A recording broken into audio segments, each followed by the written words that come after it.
মন্ত্রী রাকেশ প্রতিশোধ নিতে সঞ্জয়কে সন্ত্রাসী হামলার জন্য ফাঁসিয়ে দেন, যার ফলে সঞ্জয়ের প্রতি মানুষের বিশ্বাস কমে যায়। তবে সঞ্জয় তার বন্ধুবান্ধবের সাহায্যে নিজের নির্দোষিতা প্রমাণ করেন এবং মন্ত্রীর ষড়যন্ত্র ব্যর্থ করে দেন।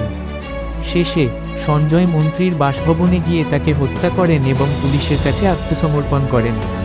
কিন্তু মুম্বাইবাসীর প্রতিবাদের কারণে তাকে মুক্তি দেওয়া হয় এবং সবাই তাকে সিকান্দার নামে সম্মানিত করে।